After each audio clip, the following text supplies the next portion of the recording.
7장을 시작하겠습니다. 7장에서는 여러분들이 이제 에너지 저장 장치에 대해서 이제 배울 겁니다. Electric Energy Storage Device에서 우리가 캐패시터하고 인덕터라는 것을 배울 겁니다. 자, 우리 캐패시터와 인덕터는 전기적인 에너지를 저장하는 소자입니다. 우리가 배운 소자가 뭐가 있었습니까? 우리가 배운 게 저항이 있었죠?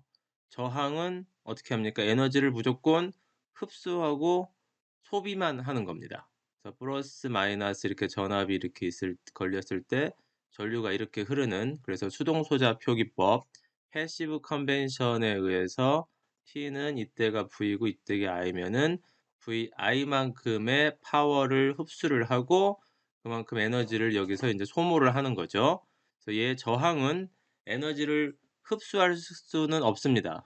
아니, 에너지를 저장할 수는 없습니다. 에너지를 저장하고 하는 거는 이 캐패시터하고 인덕터가 하는 거고, 여기 저항은 에너지를 무조건 absorption, 흡수하고 소모하고 그것만 지금 하는 거예요. 그래서 얘네들은 우리 전기 장판 같은 거 아니면은 이렇게 저항체에다가 전류를 흘려 가지고 열이 나게 하는 걔네들, 그런 것들이 이제 다 이제 저항들이 하는 거죠.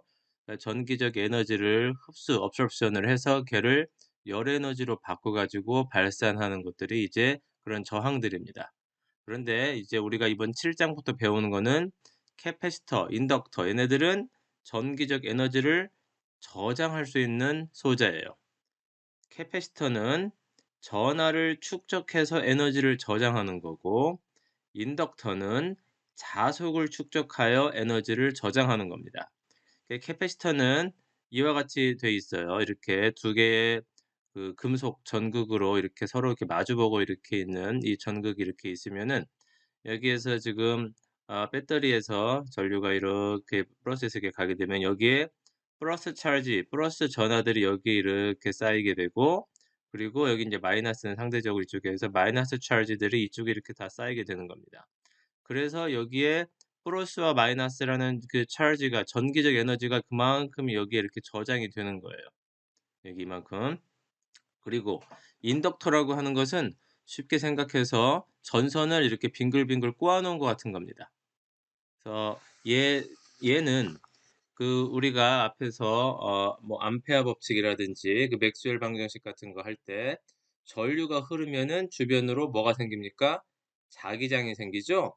그래서 이 전류가 이 꼬불꼬불 이렇게 되어 있는 이 인덕터를 이렇게 통해서 지나가면서 자기장이 생기고, 그때 자속, 자기장 같은 자속을 얘가 축적해서 에너지를 저장하는 거예요.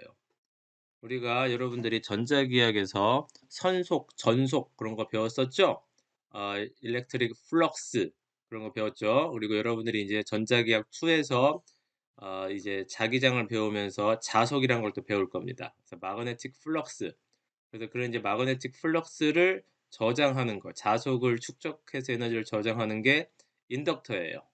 그래서 어, 캐패시터는 뒤에 하겠지만은 이런 식으로 우리가 기호를 쓰고, 인덕터는 이렇게 씁니다. 저항은 어떻게 했죠? 저항은 뾰족뾰족 이렇게 돼 있죠. 자, 그래서 저항은 에너지를 흡수하고 소모만 하는 소자이고, 캐패시터하고 인덕터는 에너지를 저장할 수 있는 소자입니다. 얘는 전기적 에너지를, 전하를 축적해서 에너지를 얘는 저장하고, 얘는 자속을 축적해 가지고 에너지를 저장하는 것입니다. 자, 그래서 이 캐패시턴스라는 것을 원론적인 얘기를 한번 해보겠습니다. 캐패시턴스는 전하와 전압과의 관계를 정해주는 계수예요. 여러분들이 물리 시간이나 그 외에 전기 관련된 수업에서 Q는 CV 이런 공식을 본 적이 있을 거예요. 이거는 그냥 하나 있었을 때를 말하는 거고, 엄밀히 말하면은 이와 같은 수식을 따릅니다. 여기 C, I, J, 이거는 이제 결국은 이쪽에 지금 V하고 Q하고 나눠져 있는 거에 I하고 J가 있으니까 이게 지금 매트릭스 같은 거죠. CIJ는 VJ분의 QI예요. 자, 이때 이게 어떤 상황이냐면 여기 있는 것처럼 기준 전위 여기 접지에 있는 이 도체가 이렇게 있고 그리고 그 위에 이제 계속 도체들이 쭉쭉쭉 위에 올라가 있습니다. 그리고 전압을 내가 걔네들 단자마다 다 줄 수가 있어요. 여기 보는 것처럼 n 플러스 1개의 도체가 있고 기준 도체에 대하여 각 도체가 VI의 전압을 갖고 있습니다. 그랬을 때 CIJ 캐패시턴스 CIJ는 뒤에 있는 J번째 도체의 전압이 VJ로 가해질 때 i번째 도체에 생기는 전하가 QI이고 이때의 관계를 나타내는 거예요. 그래서 쉽게 생각해서 여기 그냥 1, 2라고 칩시다. 여기 지금 도체가 두 개 있다고 생각해 봐요. 그러면은 얘가 Q1이고 이게 지금 Q2가 되는 거고 여기가 또 X1이 되고 X2가 되고 그리고 여기가 V1이 되고 여기는 V2가 되는 거겠죠. 자, 그러면은 여기에서 C11이라고 하는 것은 어떻게 되는 겁니까? V1분의 Q1이에요. 자, 이게 의미하는 게 여기 있는 말 그대로 하게 되면은 첫 번째 도체에 여기 첫 번째 도체에 V1이라는 전압을 걸었을 때 여기 첫 번째 도체에 여기 Q1이니까 첫 번째 도체에 생기는 전압. 그러니까 여기는 지금 나머지는 다 전압을 끄는 거예요. 여기에다가 내가 전압을 V1 이거를 주었을 때 여기에 내가 지금 이 도체에 얼마의 전하가 여기에 모이느냐 그거의 비율이 이제 C11이 되는 거고 그 다음에 C21이라고 하는 것은 저기 있는 대로 하게 되면 어떻게 됩니까? C21은 V1분의 Q2가 되는 거죠. 이건 또 어떤 상황이냐면은 여기에다가 내가 지금 전압을 이렇게 V1을 주었을 때 여기 떨어져 있는 곳 여기 지금 두 번째 있는 도체에 얼마의 Q가 여기에 유도가 되겠느냐, 여기에 만들어지겠느냐 그거예요. 그러니까 쉽게 생각해서 여기에서 지금 전하를 이렇게 전압을 공급을 하면은 여기에 플러스 Q가 여기에 계속 쌓일 겁니다. 그러면은 인접해 있는 곳에 있는 얘네들에서의 지금 Q도 이거에 대응해서 뭔가 여기에 유도가 될 거예요. 그만큼 그거에 비례해서. 그래서 그거의 관계가 이제 C21이 되는 거고 같은 방법으로 C22를 하게 되면 어떻게 돼요? V2분의 Q2니까 이번에는 얘를 끄고 여기에다가 플러스 마이너스 V2를 이렇게 걸어주는 거죠. 그랬을 때 여기 두 번째 여기 도체에 유도되는 여기 전하의 비율 그게 C22가 되는 거고 C12는 V2분의 Q1이니까 여기에다가 전압을 줬을 때 얘는 꺾고 여기에 또 유도되는 그 Q 전하 그 전하의 비율이 이게 되는 겁니다. 그래서 여기 보면은 i번째 도체에 생기는 총 전하는 어떻게 되는 거예요? 여기 있는 것처럼 이게 지금 전부 다 합치는 거죠? 이게 되는 겁니다. 그래서 전하는 전압과 위치 함수로 쓸 수가 있고 또 그래서 그 전하는 전압과 위치 함수이기 때문에 v하고 x로 이렇게 이런 변수로 이게 지금 되어 있는 거죠. 되어 있을 때 전류 i는 우리 전류 i는 앞에서 뭐라고 배웠습니까? dt분의 dq라고 배웠죠? 그래서 dt분의 dq인데 q가 뭐예요? v하고 x로 해서 두 개의 변수로 지금 이렇게 되어 있어요. 그러면은 얘를 t에 대해서 미분을 할 거니까 v도 미분할 수 있고 x도 미분할 수 있죠? 이렇게 변수가 여러 개 있을 때 한 매개 변수로 미분하려면은 우리가 뭐를 하면 되죠? 편미분을 하면 되죠? 그래서 그 편미분이 여기 있는 것처럼 q를 먼저 여기 보면은 dt분의 dq를 할 건데 q가 v하고 x에 대한 함수이기 때문에 여기 있는 것처럼 먼저 라운드 v분의 라운드 q를 하고 그 다음에 라운드 t분의 라운드 v 여기 그 다음에 x에 대해서는 라운드 x분의 라운드 q 라운드 t분의 라운드 x가 됩니다. 이게 보면은 얘 이렇게 없어져 버리면 그냥 라운드 t분의 라운드 q가 되고 얘도 이렇게 없어지면 라운드 t분의 라운드 q가 되죠. 결국은 이거를 dt분의 dq, q를 t에 대해서 미분하라 하면은 q가 v와 x에 대한 함수이기 때문에 각각 v에 대해서도 한번 x에 대해서 한번 이렇게 편미분을 해줘야 됩니다. 그래서 얘를 이렇게 하게 되면은 그 다음에 전극 간의 물질이 전기적으로 선형이라면은 이렇게 도체와 도체 사이에 뭔가 절연체가 채워져 있습니다. 절연체라는 것을 쉽게 생각해서 전기가 안 통하는 그런 물질이라고 생각을 하면 돼요. 그러니까 도체가 금속이 아닌 거, 나무, 플라스틱, 뭐 고무, 물 이런 것들. 그때 이제 얘네들이 전기적으로 선형이다라고 하면은 우리가 선형이야만 우리가 문제를 쉽게 풀 수 있죠. 비선형이면 이제 복잡해지니까. 그래서 이제 Q를 선형이라고 했으니까 C의 X 곱하기 V, Q는 CV 아까 했던 거 있죠? 그게 그냥 X에 대한 함수로 해서 이거다라고 우리가 하는 거고 전기적 선형이라고 하면은 얘를 이 Q를 이제 여기다 이제 다 집어넣는 겁니다. Q를 여기다가 집어넣어서 V에 대해서 미분하고 X에 대해서 이제 미분을 하는 거죠. 그렇게 해서 얘를 정리를 하면은 이와 같은 꼴이 나오게 됩니다.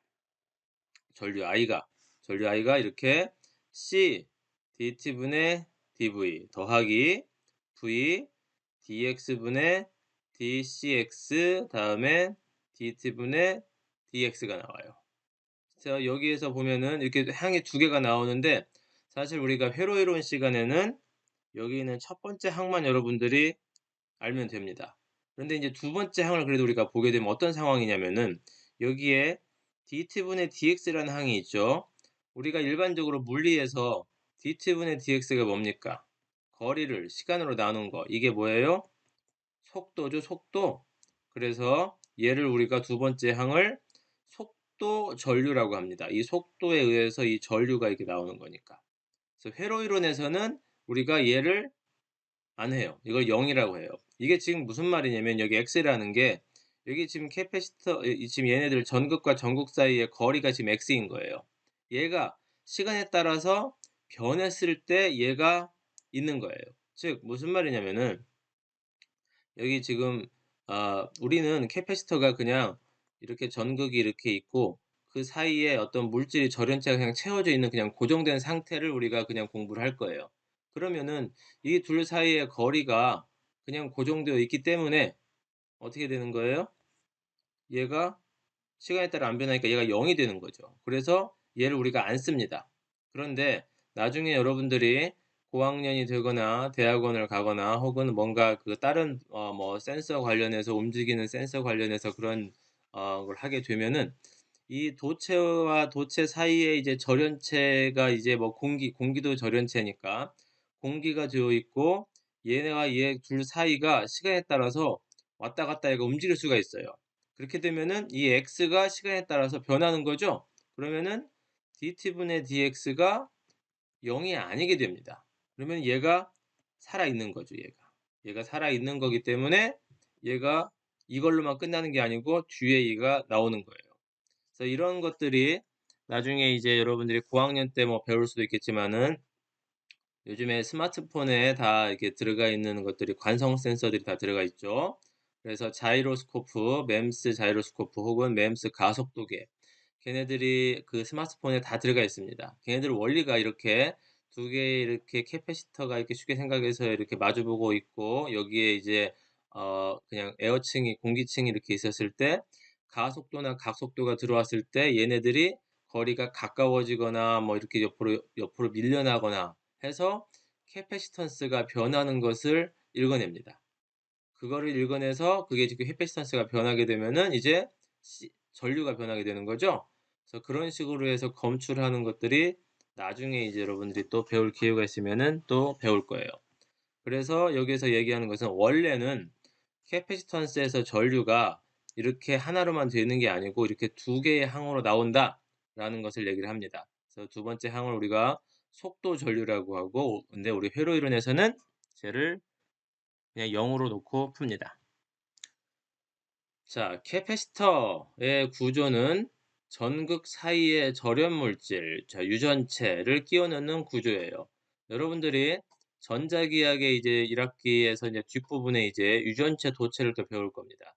절연체, 유전체 얘네들이 이제 더 결국은 같은 물질인데 걔는 어떤 관점에서 봤냐에 따라서 이제 다릅니다. 전기가 통하냐 안 통하냐를 우리가 절연 그 개념으로 절연 물질로 보고 그리고 걔네들이 외부에서의 그 필드에 따라서 그 안에서 그 분극 현상들이 어떻게 되는지 그거 정도를 우리가 관심 있게 보면은 우리가 유전체라고 합니다. 그런데 절연체, 유전체 두 개 다 결국은 같은 물질이에요.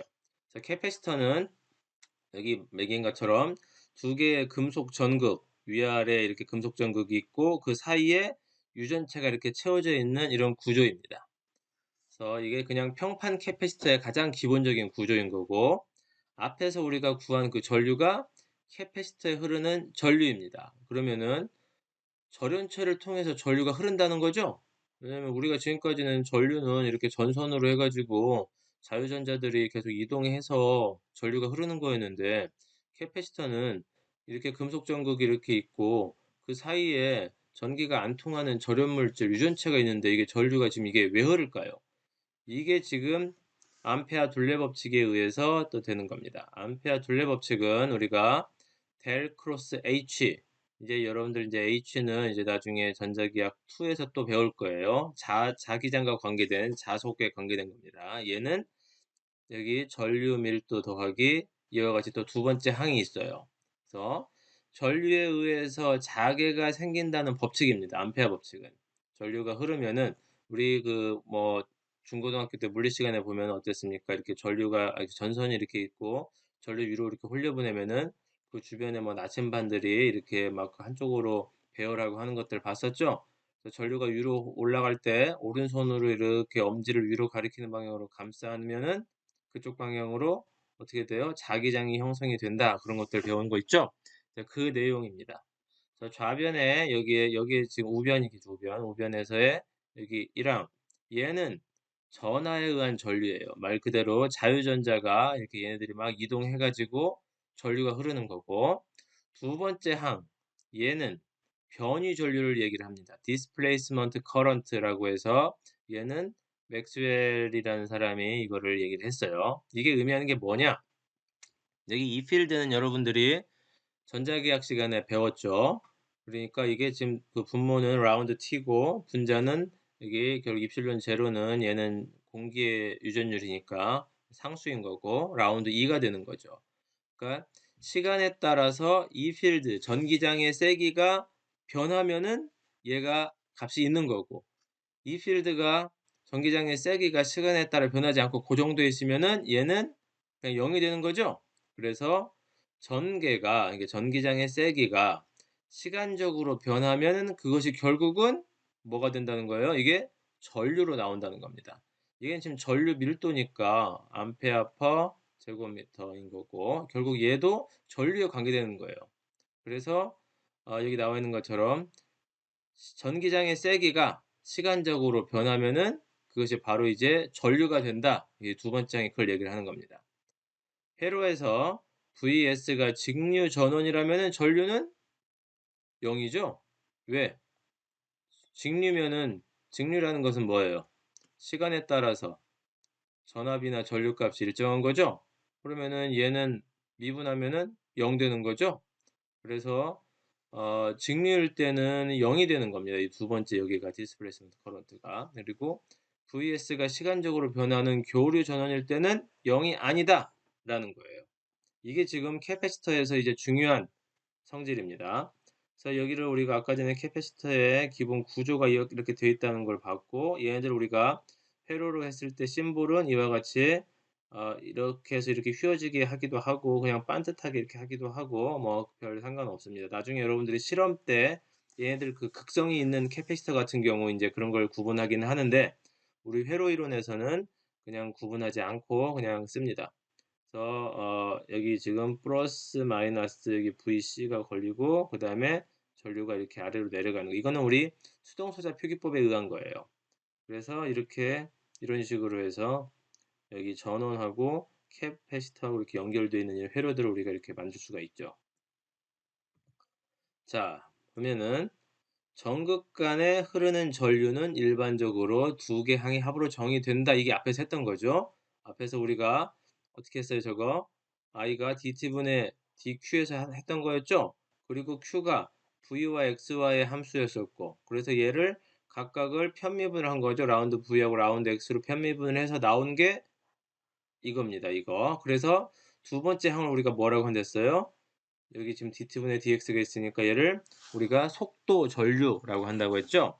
그래서 제2항은 전극이 움직여서 전극 사이의 거리가 시간적으로 변하거나 전극의 형상이 변화하기 때문에 발생하는 항이다. 자, 이게 아까 얘기했던 것처럼 캐패시터가 이렇게 전극이 마주보고 있는데 얘가 두 개가 어떤 원래는 우리가 회로연에서 그냥 고정되어 있는 건데 나중에 이제 좀 좀 고차원의 이제 과정에 가거나 아니면 다른 센서 같은 것들 보면은 이 지금 거리가 가속도나 각속도에 의해서 왔다 갔다 하기도 한다고 했었죠. 이게 왔다 갔다 하게 되면은 dt분의 dx가 이게 살아있기 때문에 얘가 두 번째 항에 살아있는 거고, 또는 여기 dx분의 dcx, 얘가 지금 의미하는 것은 이 캐패시터가 아, 이렇게 그냥 모양이 전극이 그냥 그대로 있는 게 아니고 시간에 따라서 쟤네들이 시간 혹은 얘네들 그 위치에 따라서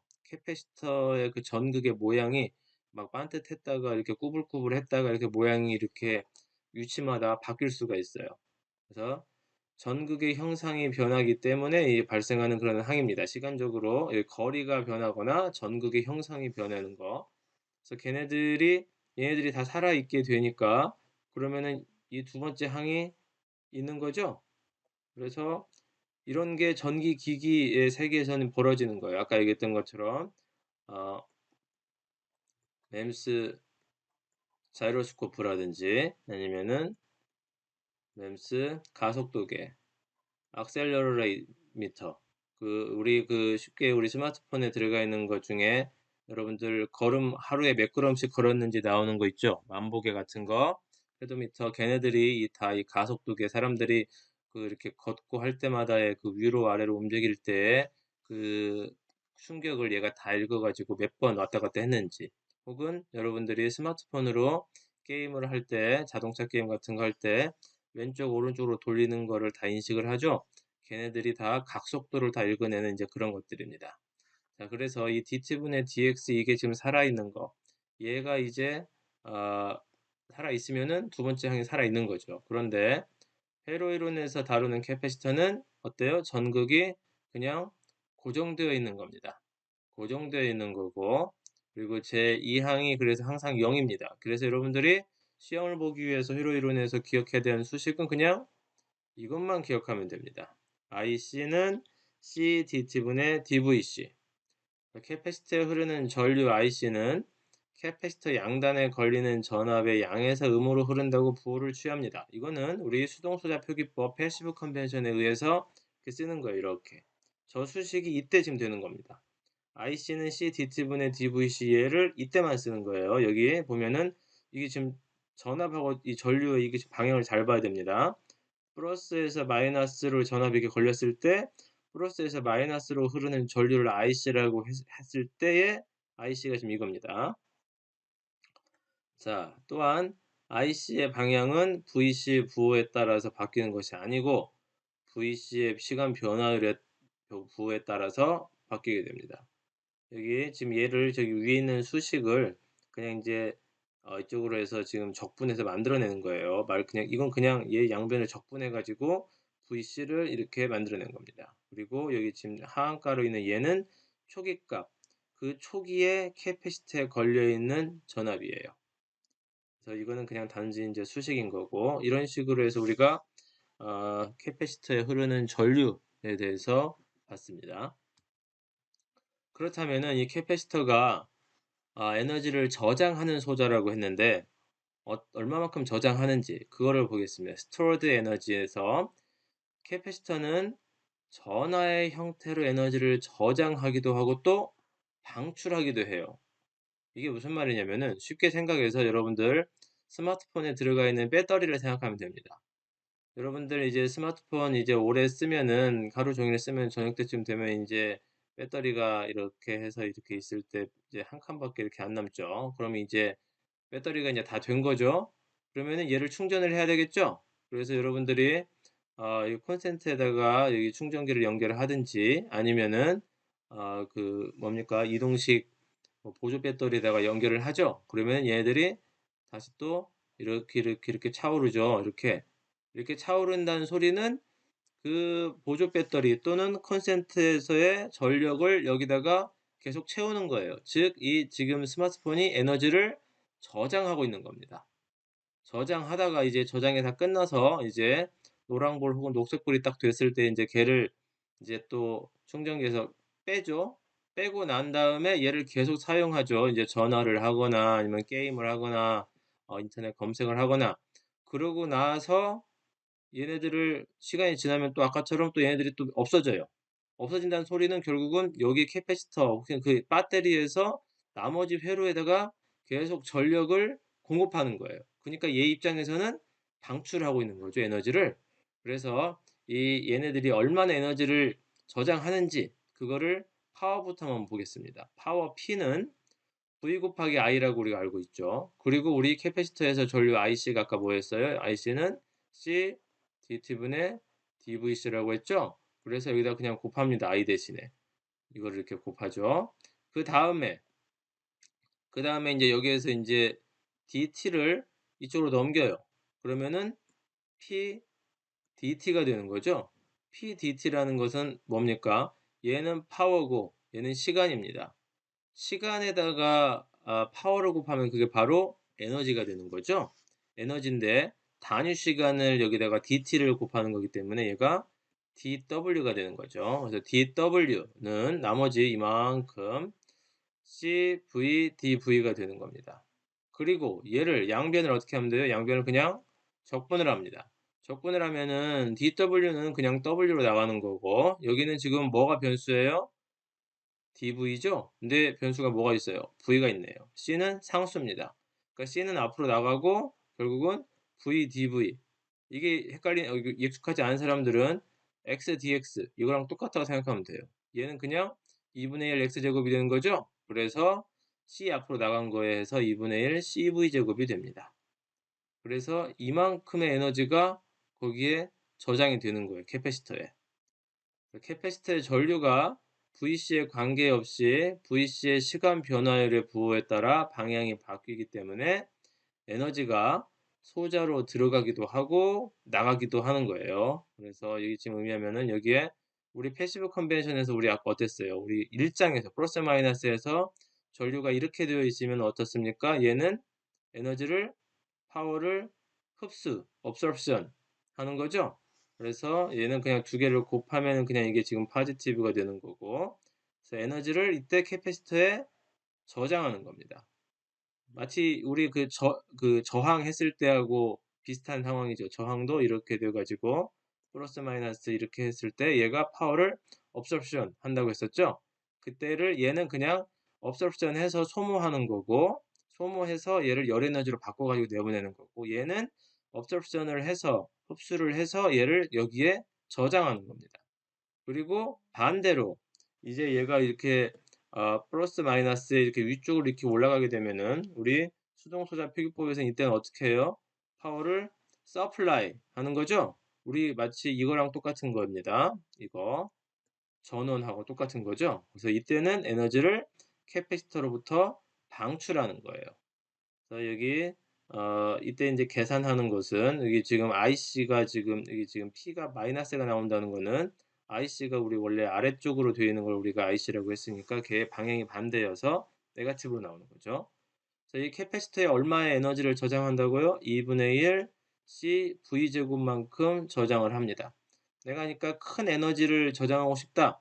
그러니까 나는 그 배터리 용량을 키우고 싶다. 그럼 어떻게 해야 됩니까? 캐패시턴스가 큰 게 우리 써야 되고 그리고 전압을 많이 걸어줘야겠죠. 그런데 이제 전압을 막 무조건 막 무한대로 많이 걸어줄 수가 없습니다. 걔네들이 다 허용할 수 있는 전압들이 다 있어요. 나중에 이제 여러분들이 실험을 이제 하게 되면은 이제 보게 되겠지만 캐패시터마다 걔네들이 버틸 수 있는 전압이 있습니다. 그 전압보다 높은 전압을 걸어주게 되면은 캐패시터가 망가져요. 그 안에 이제 절연체로 채워져 있는 것들이 파괴돼서 절연 파괴가 일어나서 이제 더 이상 캐패시터로서 역할을 할 수가 없어요. 그래서 그런 것들은 나중에 또 실험 시간에 또 여러분들이 다시 한번 실제로 해보면은 알 수 있을 겁니다. 자, 캐패시터도 직렬 연결, 병렬 연결을 할 수 있습니다. 그래서 캐패시터 이렇게 다 이렇게 연결하는 게 이게 지금 직렬이고 옆으로 이렇게 연결한 게 지금 병렬이죠. 직렬로 연결하면은 어떻습니까? 전류는 똑같죠? 여기 흐르는 전류 각각 다 똑같습니다. 한 전선이니까. 근데 이제 전압은 그만큼 여기 이렇게 나누겠죠. V1, V2, V3. 그래서 이 전류는 똑같으니까 I는 앞에서 우리 C D분의 dV 했죠. 그 공식에서 I는 C1 D분의 dV1, C2 D분의 dV2, C3 D분의 dV3. 그래서 이게 지금 전류 I가 똑같은 이 수식이 하나 나오고, 그리고 등가 전자 회로에서 여기에 전체에 걸리는 여기에서의 전류는 어떻습니까? 얘도 똑같죠?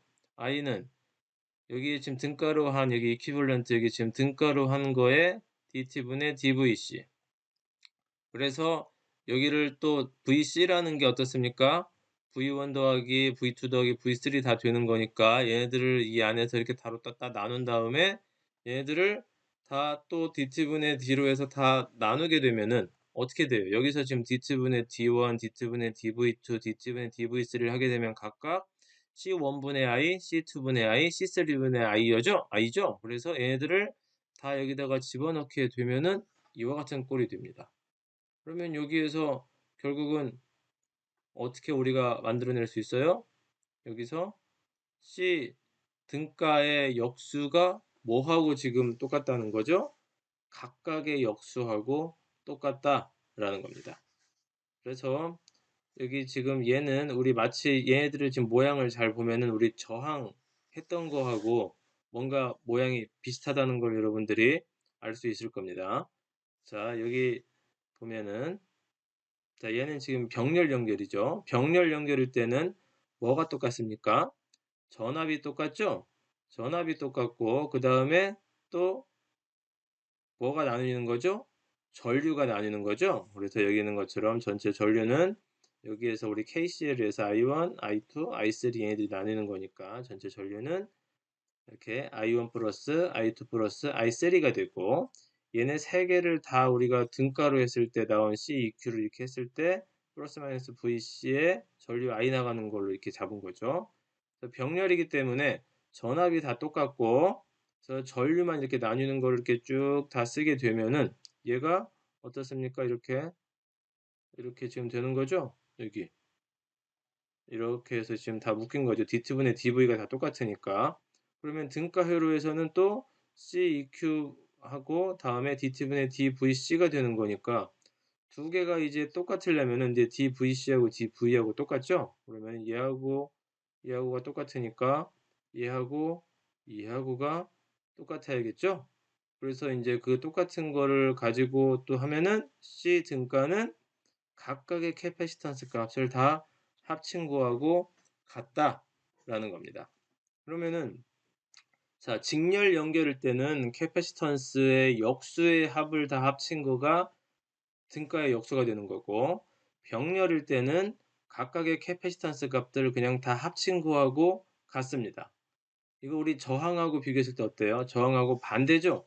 저항은 어떻습니까? 저항은 이렇게 해서 직렬로 이렇게 있으면은 R1, R2, R3면은 어때요? 저 등가는 REQ는 R1 더하기 R2 더하기 R3 이거였죠? 그리고 저항 병렬은 이렇게 병렬 R1, R2, R3 병렬은 어땠습니까? 등가의 이거 역수는 R1분의 1 더하기 R2분의 1 더하기 R3분의 1 이렇게 됐었죠? 그래서 얘는 캐패시턴스 계산하는 것은 직렬, 병렬이 저항하고 반대입니다. 무슨 말이냐면은 캐패시턴스의 직렬 등가 값은 저항의 병렬 계산하는 거랑 똑같이 역수의 합으로 계산하는 거고 캐패시턴스의 병렬 계산은 마치 그 저항의 직렬 계산하는 것처럼 각각의 캐패시턴스 값을 그냥 다 더해버리면 됩니다. 그래서 이제 이런 특성이 이제 뒤에 또 인덕터에도 다시 한번 나올 거니까 둘 사이에 어떤 관계가 있는지 잘 한번 보면은 도움이 될 거예요. 자, 그래서 여기 이제 relative permittivity하고 dielectric strength라는 게 있습니다. 이게 결국은 비유전율, permittivity라고 하는 것은 유전율이에요. 아까 유전체로 채워져 있다고 했었죠? 유전체라고 채워져 있는데 걔네들이 그 분극 정도에 따라서 외부에서의 그 필드에 그 정도에 따라서 그 걔네들이 분극하는 폴라리제이션 하는 그 정도에 따라서 우리들이 수치를 아 이렇게 정해 줬어요. 그리고 그 릴레이티브라는 건 상대적인, 뭐에 대해서 상대적인? 진공의 유전율에 대해서 상대적인, 그거에 대해서 지금 우리가 배우겠습니다. 마주보는 두 전극 사이의 정전 용량을 우리가 permittivity라고 하고 있어요. 유전율 permittivity. 그리고 전극 사이 유전체 유전율의 영향을 얘들이 받습니다.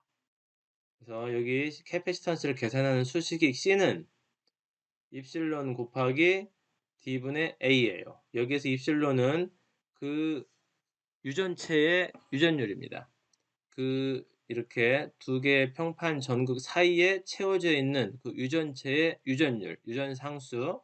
D는 그 전극 사이의 거리, 그리고 A는 그 전극의 면적이 되는 거예요. 그리고 여기 유전율 입실론이라는 것은 입실론 제로 곱하기 입실론 R로 표현할 수가 있습니다.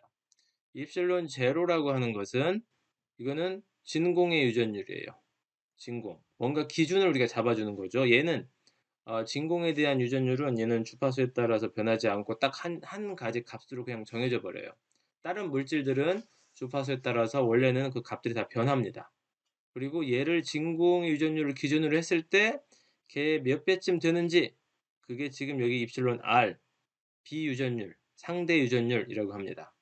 여기 지금 상대 유전율, 비유전율, 여기 다이렉트릭 컨스턴트, 여기 지금 이게 절연 다이렉트릭이, 그리고 뭐 컨스턴트 상수인 거죠. 그래서 릴레이티브 퍼미티비티하고 같은 말이에요. 그래서 여러 가지 물질들을 보면은 여기 입실론 R을 보는 겁니다. 여기 입실론 제로에다가 입실론 R을 곱해야만이 절대 유전율이 돼요. 여러분들이 전자기학 시간에 입실론 R 배웠죠? 8.854 곱하기 10의 마이너스 12승인가요? 그 값을 기준으로 해서 그거에 몇 배쯤 되는지를 여기다가 지금 다 정리를 해놓은 거예요. 진공 상태에서는 이게 입실론 제로니까 이 진공이, 입실론 R은 당연히 1이겠죠? 여기다가 1 곱하는 거고, 그냥 에어, 공기는 2라고 거의 비슷한 1.0006입니다. 근데 조금 다르긴 하죠. 테플론이라는 물질은 2, 뭐 종이가 2.5, 고무가 뭐 3, 그래서 이런 식으로 해가지고 쭉쭉쭉 이렇게 얘네들이 있습니다. 미카라는 게 이제 5 정도 되는 거고, 포세린에서 무슨 사기 그릇 같은 그런 재질, 세라믹이 되고, 여기 지금 여기 증류수 같은 거가 80 정도 나온다고 돼 있어요. 그리고 또 이런 세라믹 이런 물질, 여기 지금 BST라는 이런 물질이 7,500이라는 이런 수치를 가집니다. 그러니까 내가 캐패시턴스를 키우고 싶으면은 어떻게 하면 돼요? 유전 상수가 큰 이런 물질들을 쓰면은 동일한 사이즈에서, 동일한 그 평판 사이의 거리, 동일한 평판 전극의 면적에서 여기 입실론 값, 여기 유전 상수 값을 크게 할수록 C 값이 커지고, C 값이 커진다는 소리는 그만큼 에너지를 많이 저장할 수 있다는 거죠. 자, 근데 여기에는 지금 이렇게 숫자 하나들만 이렇게 돼 있잖아요. 써 있잖아요. 근데 사실 여러분들이 이제 회로 이론에서는 이런 것까지 하지 않지만은 이제 학년이 더 올라가게 되면은 얘네들이 상수가 아니라는 것을 여러분들이 알게 될 겁니다. 얘네들은 주파수에 대한 함수예요. 그러니까 주파수가 점점점 바뀌게 되면은, 주파수가 저주파에서 고주파로 이렇게 바뀌게 되면은 얘네들 값들도 다 바뀌게 됩니다.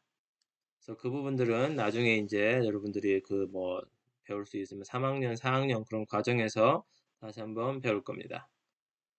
자, 다이렉트릭 스트렝스, 여기 보면 절연, 여기 뭐 강도라고 해야 되나요? 그러면은 유전체는 전기적인 응력에 견딜 수 있는 한계가 있어요. 아까 얘기했던 것처럼 캐패시터에다가 전압을 무조건 많이 걸어주면은 다 되는 게 아니고, 얘가 이 사이의 절연체가 그 전기적 그 전압 혹은 전류를 버틸 수 있는 그 한계가 있어요. 그래서 이게 넘어가게 되면은, 그 전압이 넘어가게 되면은 얘가 깨져버립니다. 그래서 그걸 우리가 파괴 전압이라고도 해요. 그래서 우리가 1밀이라고 해서 이 단위를 쓰는데, 1밀은 25.4 마이크로미터입니다. 0.0254mm. 1000분의 1 인치라고 하는데 이거를 기준으로 했을 때 이거를 기준으로 했을 때에 이렇게 파괴 전압이 정리가 이렇게 되어 있습니다. 볼트 퍼 밀이라고 되어 있죠. 이게 의미하는 게 1밀 25.4 마이크로의 그 간격에다가 얼마의 전압을 걸어줬을 때 그때 그 전압 이상으로 걸어주게 되면은 절연이 파괴된다라는 거예요. 자, 공기 같은 경우는 보면은 자, 75V per mill입니다. 이게 의미하는 게 뭡니까? 내가 지금 전극을 만들었는데 이렇게 해가지고 캐패시터를 이렇게 만들었습니다. 그래서 이 사이의 간격이 캐패시터에서의 간격이 25.4 마이크로미터예요. 마이크로미터라는 것은 10의 마이너스 6승 미터입니다. 내가 이거를 만들었을 때 여기에 75V 이상 전압을 가하면은 이 캐패시터가 망가지는 겁니다. 파괴되는 거예요. 이게 나중에 여러분들이 실험해 보면은 뭐 여러 가지 캐패시터가 있겠지만은 대부분 여러분들이 실험할 때 이제 이런 것들을 쓸 겁니다. 여기 지금 플러스 마이너스 여기 지금 전극이 그 극성이 나와 있는 것들도 있고 그다음에 그냥 이렇게 생겨 있는 그 캐패시터도 있고 할 텐데 얘네들의 극성이 있는 것 같은 경우는 극성을 안 맞추게 되면은 얘가 또 망가지기도 하고 원래 전압을 줘야 되는 그 전압보다 더 많은 파괴 전압 이상을 주게 되면은 얘가 또 망가집니다. 이게 망가지는 방법이 여기 뚜껑 이 부분이 이렇게 툭 튀어나가기도 하고 그냥 여기서 살짝 연기가 나기도 하고 뭐 가끔은 뭐 이렇게 여기서 약간 빠직하고 이렇게 스파크가 나기도 합니다. 걔가 그 된다는 소리는 결국 그 안에서 내부적으로 파괴되었다는 거예요. 이게 우리 앞에서 디스플레이스먼트 커런트라고 우리 했었죠? 이 지금 변이 전류. 그게 자유전자가 이동하는 게 아니고 뭐였어요? 라운드 튜브나 라운드 2에 관련돼서 전기장의 세기가 변하면은 거기에서 전류가 흐르는 거였는데 이 걔네들이 이 파괴 전압을 넘어가 버리면은 자유전자가 그냥 걔 절연체를 통과해 버리는 겁니다. 그래서 걔네들이 갑자기 쇼트가 나는 것처럼 해서 파괴되는 겁니다. 그리고 여기 보면은 뭐 BST 같은 경우도 얘도 얘가 지금 엄청나게 이거는 높지만 입실론 값은 높지만은 얘 지금 절연 파괴되는 전압이 높지 않죠. 여기 지금 75V 공기하고 똑같습니다. 반면에 이런 미카 이런 애들은 보면은 5000V예요. 5000V. 5000V. 그러니까 5000V per mill이니까 간격 25.4 마이크로미터 되는 그 간격을 만들었을 때 얼마의 지금 전압까지 버틴다는 소리예요? 5000V까지 버틴다는 겁니다. 5000V 밑에만 주면 돼요. 근데 얘를 지금 보면은 뭐 이 정도까지 갈 일이 뭐가 있겠어라고 하는데 이 간격을 만약에 내가 엄청나게 작게 이제 간격을 이제 한다고 칩시다. 25.4 마이크로에 예를 들어서 100분의 1 그래서 0.254 마이크로미터 이만큼 내가 간격을 하게 되면은 전압을 얼마를 주면은 되는 그 이상을 주면 깨지는 겁니까? 이거 지금 100분의 1이니까 얘도 100분의 1 하면 50이 되는 거죠. 그래서 이 간격을 0.254 마이크로미터까지 줄이게 되면은 얘는 50V 미카라 하더라도 50V 이상을 주면은 얘가 망가지는 거예요. 그래서 그 캐패시터에서 이 비유전율이라는 것이 이렇게 각각 물질마다 다르고 그리고 그 전극 사이에 있는 그 유전체들이 버틸 수 있는 그 파괴 전압 값들이 이렇게 있다. 이런 것들이 지금 캐패시터의 특성이다라는 것들을 여러분들이 염두에 두면 좋을 것 같습니다. 그리고 리퀴지 커런트 얘네들 결국은 어딘가에서 전류가 새는 거예요. 파괴 전압에 다다를 때까지 자유전자의 흐름은 없다고 가정을 하고 근데 실제로는 유전체 내의 불순물이나 유전체 내의 힘에 의해서 파괴 전압에 이르기 전에도 자유전자는 이제 존재는 합니다. 그러니까 이상적으로는 거기 없어야 되는데 우리가 그 유전체를 만드는 과정에서 당연히 불순물이 들어가기 때문에 거기에서 자유전자가 존재를 하는 거죠. 실제로는. 그래서 전극 간에 전압이 걸리면은 자유전자가 흐르고 이것이 누설 전류를 야기를 합니다. 그래서 이 누설 전류는 아주 작아서 대부분 은에서는 다 무시를 하는데 여기 보면은 그림과 같이 100메가옴의 저항을 병렬로 연결한 이렇게 모델링 여기에서 여기 일렉트로라이틱 타입 캐패시터의 경우에 누설 전류가 이제 꽤 큽니다. 이제 캐패시터 종류가 이제 어떻게 만들어지냐에 따라서 종류가 있는데 이 종류 같은 경우는 누설 전류가 이제 꽤 크다고 알려져 있어요. 충전된 캐패시터가 충전 회로로부터 연결이 끊어지면 전극 간 전류의 흐름으로 인해서 수초 동안에 방전을 하게 됩니다. 이게 여러분들이 아 실험을 하게 될 때 다시 또 배우게 될 겁니다. 여러분들이 나중에 실험을 할 때 뭐 이렇게 캐패시터에다가 이렇게 해 가지고 이렇게 전압원을 이렇게 연결을 해서 얘를 인제 충전을 인제 합니다. 충전을 딱 하고 난 다음에 여기다가 이렇게 그 처음에 이렇게 전압계로 해서 전압을 재면은 처음에 충전한 전압 예를 들어서 10 볼트라고 했으면은 여기에 지금 10 볼트가 처음에는 이렇게 찍혀요, 이 캐패시터에. 근데 시간이 지나고 나면은 여기에 지금 전압이 10 볼트가 아니고 점점 떨어지는 걸 우리가 볼 수 있습니다. 얘가 이상적인 캐패시터 이상적으로는 우리가 어떻게 돼요? 이렇게 돼서 얘네들이 오픈이 돼 있으면은 어딘가에 전압이 전류가 안 흘러가야 되는 거죠. 전류가 안 흐른다는 소리는 어딘가에서 전압 강화가 없기 때문에 얘는 이 전압을 계속 유지를 해야 돼요. 하지만 불순물들이랑 그런 것들 때문에 여기 보는 것처럼 이렇게 어 저항처럼 해서 얘네들이 내부적으로 연결이 돼 있는 것처럼 보여요. 그래서 외부에서 이렇게 끊어 놔도 여기에 충전을 시켜 놨던 게 이 안에 이렇게 내부적으로 이렇게 폐회로가 형성된 것처럼 돼 있어서 이게 이쪽으로 다 빠져버리는 얘가 전류가 계속 이렇게 흐르게 되는 거예요. 전류가 흐르면은 여기서 전압 강화가 생기고 전압 강화가 생기면은 전류에다가 전압 강화된 값을 곱하면 그게 파워가 되는 거고 그 파워를 계속 얘가 시간이 지나면서 계속 깎아먹기 때문에 여기에 저장됐던 에너지가 점점점 사라지게 되는 거죠. 그래서 방전이 되는 겁니다. 그래서 충전해 놓던 거를 그냥 안 쓰고 놔두더라도 얘네들이 내부적으로 불순물들 때문에 다 방전이 돼요. 여러분들 건전지 같은 거 사 놓고 안 쓰고 그냥 놔두면은 걔네들이 어떻습니까? 나중에 써 보면은 얼마 배터리가 오래 안 가죠? 그게 결국은 여기 있는 것처럼 내부적으로 저렇게 누설 전류가 있기 때문에 걔네들이 시간이 지나면은 또 방전이 되는 겁니다. 그래서 이제 캐패시터를 얘네들을 이제 테스팅하는 거는 여기 보는 것처럼 극성이 있는 것들은 극성을 고려해서 측정을 하는 거고 그다음에 유전체가 열화되어서 얘네들이 이제 결국 망가졌는지 안 망가졌는지 여부를 여러분들이 저항기로 측정할 수가 있어요. 그래서 유전체가 파괴되었으면 절연성이 나빠져서 저항이 작아집니다. 완전히 방전을 시킨 다음에 이렇게 방전시키려면은 그냥 쉽게 생각해서 여러분들이 그냥 그 캐패시터 이쪽에 양쪽 다리 얘네들을 여러분들이 그냥 손으로 그냥 잡으면 돼요. 양쪽 손으로. 그러니까 얘네들이 지금 손으로 잡게 되면은 그 손에 우리 몸을 통해서 저항체로서 전류가 다 빠져나가 버리니까 이 안에 있는 찰지들이 다 나가 버리게 되는 겁니다. 그래서 완전히 방전시킨 다음에 저항계를 캐패시터 양단에 대서 측정을 합니다. 극성이 있는 캐패시터의 경우에는 극성을 고려해서 연결을 하고 만약에 절연이 파괴되었으면은 0옴에서 수백 옴 정도의 저항을 보이는 겁니다. 이게 캐패시터가 우리 이렇게 돼 있어서 우리 전기적으로는 여기가 마치 끊어져 있는 것처럼 절연처럼 되어 있으니까 끊어져 있는 것처럼 되는 거죠. 그렇기 때문에 여기 캐패시터를 저항으로 재면은 저항은 어떻게 재는 겁니까? 아주 작은 전류와 전압으로 해서 전압을 걸어주고 해서 거기 저항 같은 경우는 전압을 걸어주면은 어떻게 돼요? 여기에 전류가 이렇게 흘러가서 우리가 이거를 거꾸로 이거 I하고 V하고의 비율로 해서 R을 알아낼 수가 있는 거죠.